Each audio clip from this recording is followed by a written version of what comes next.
So kanina sa nga bato siya, so dako ka siya oh.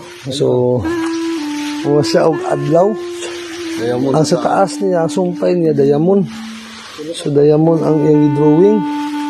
So sa hagi ng area mismo ha. narito ang araw niya oh. So may araw niya nga basig pawikan o adlaw ba. So no, so malikod ninyo na oh. Yo, tapos diri sa pikas mao gyapon siya. So sapa ang gi-target ani sir. So Murag na yung ulo niya. ay murag bao. Bao ang porma sa ulo. Sa likod na yun.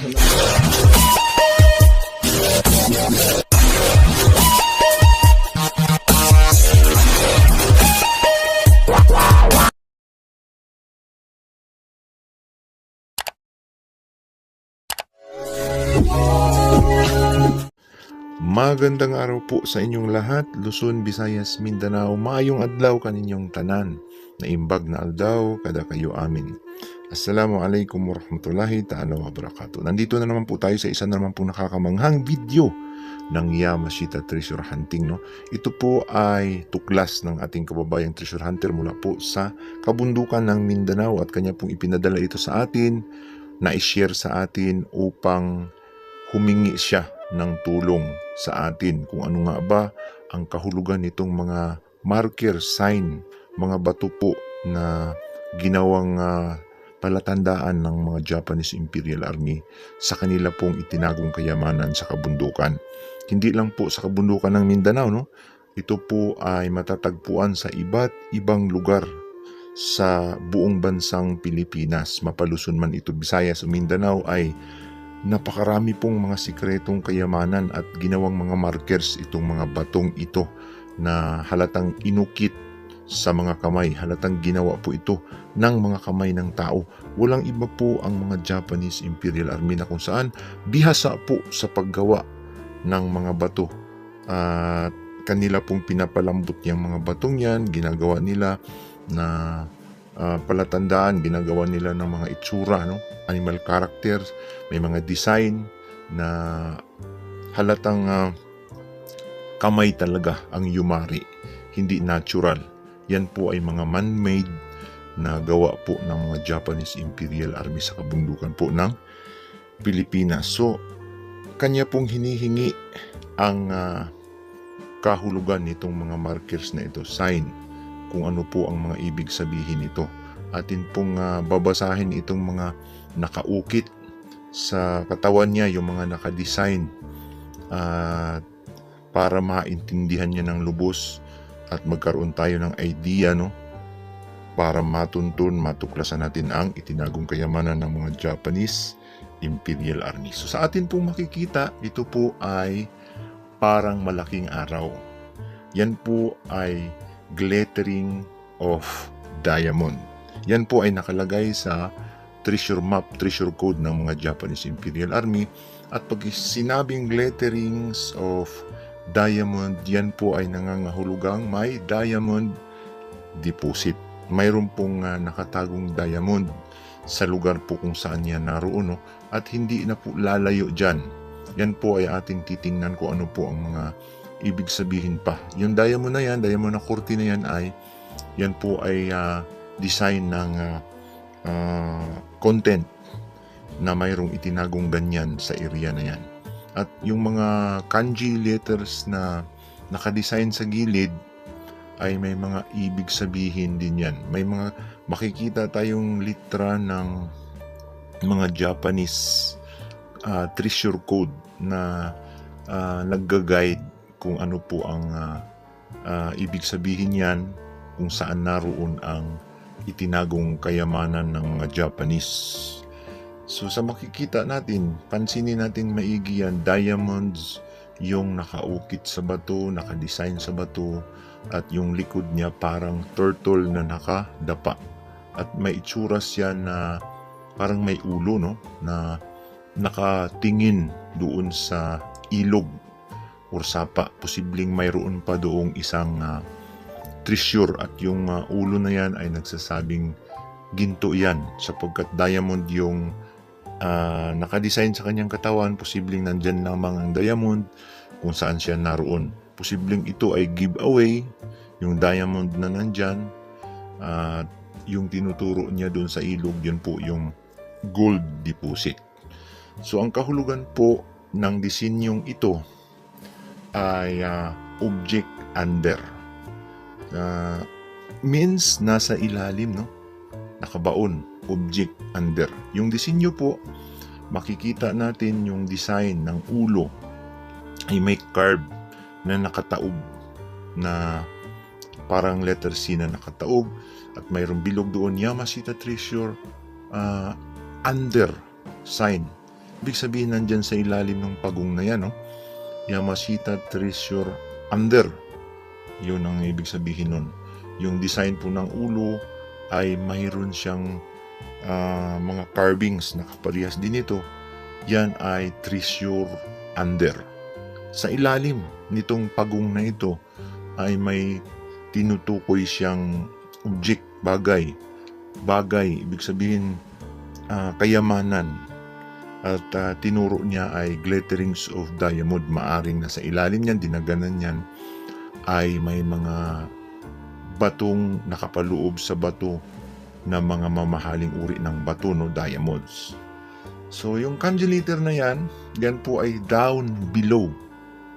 Kita nyo mayroong follow up na sign markers, no? Yung mga sign ay may duplicate na down below. Sabi niya, sa ilalim nga niyan, yung malaking parang pagong na yan, ay nakadesign na may itinagong diamonds dyan po sa ilalim ng bato. Posibleng naibalot yan sa mga bato sapagkat hindi halata, kasi hidden kapag itinago na ibinalot sa bato ang mga diamonds. At okay lang na ang mga diamonds ay maibalot po sa bato sapagkat hindi po yan nasisira sa mga bato. Hindi kaparehas ng ginto na kapag nainitan na hindi nakapreserve sa tubig ay posibleng masisira. So diamonds yung itinutukoy po na nandyan sa ilalim ng batong yan. Ito may sign pa siyang ipinapakita na bukod nga doon sa itinuturo po ng turtles ay mayroon pang tinuturo na iba, no, sa mga markers.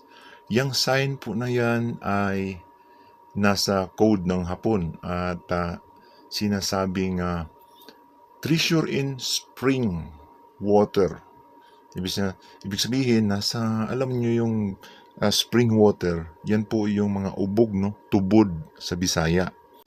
Ibig sabihin noon, kapag makakita tayo ng sapa, ilog, ay yung mga lumalabas na maliliit lang na supply ng tubig, yun po yung water spring, no.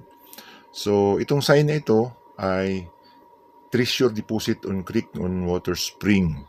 Ibig sabihin, nasa mga water spring daw ang Yamashita Treasure. Posibleng ginto ang itinago dito, gold bars, kasi nasa tubig, nakababad. Ayon po doon sa sign ay nasa tubig nga. Posibleng nasa gilid ng sapa, nasa sapang maliliit na sinasabi niyang water spring. Yun po yung pwedeng inumin na supply ng tubig. Nanggagaling po yun sa kalimitan sa ilalim ng lupa, at posibleng yung ilalim ng lupa ay napagtanila ng Hapon, nagawa sila ng container doon, kaya may nalabas na water spring, no? Man-made water spring, marunong po gumawa ang mga Japanese niyan. At yung mga spring kasi na dati, kanila pong in-engineer, ginamitan po nila ng engineering para mapagtaguan ng kayamanan. So may itong dagdag na sign, itong ganito ay arrow facing north. Posibleng nagtuturo po ito sa direksyon ng sapa or creek or yung water spring na sinasabi. So water spring, sapa, ilog, basta't may tubig na supply na makakita tayo ng ubog, yung maliliit na supply ng tubig, yung naiinom kalimitan, yun po yung possible target ng pinagtataguan ng Yamashita Treasure, no? At yung pagong na yan na napakalaki Yung kanina ay nandoon po yung isang digging spot sa ilalim. May diamond deposit doon. At ito nga mga iba pang sign ay nagtuturo ng ginto, gold bars doon po sa water spring o source of water na sa tubig. Yun po ang hahanapin. At possible na ang mga sign din doon ay mga turtle din or heart shapes sapagkat ginto kalimitan ang mga tinuturo niyan, mga turtle at saka heart shapes.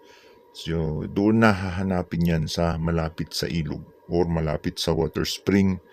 Sa mga creek ay naroon ang mga duplicate sign na posibleng magtuturo sa direksyon ng pwede na namang paghukayan doon ng Yamashita Treasure Gold Deposit. So, malinaw po no, ang atin pong pagbibigay ng meaning.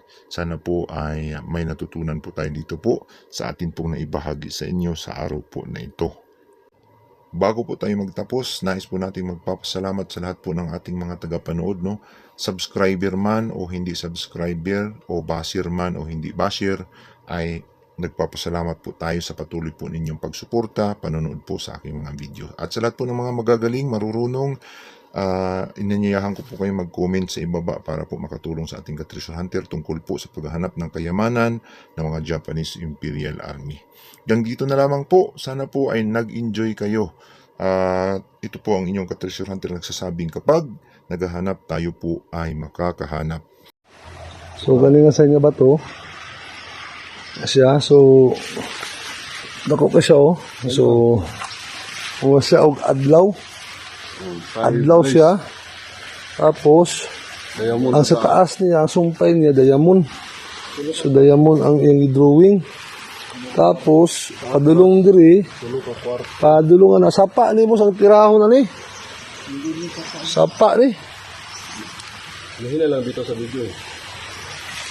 So, mauna ni siya. So, sa yahagi ng area mismo, ha? Narito ang araw niya go. So, may araw diha. Kailang kayo, ha? So, dirita, so, klaro din kayo siya nga basig pawikan o adlaw ba? So, no? So, malikod ninyo na, oh. Yo, tapos diri sa pikas, maugyapon siya. So, sapa ang target ani, sir? So, karon, Na ito'y Bilasan. mo. So, na ba na? asa, alasan. So, Murag na yung ulo niya. ay, murag bao. Bao ang forma sa ulo. Sa likod na yun. Sa nala sa likod. So, sa likod to siya, mauni ang bao. So, pawikan. Tama, oh. So, bao gid siya. So, mauni siya ang bao. So, nakatubang dito sa taas.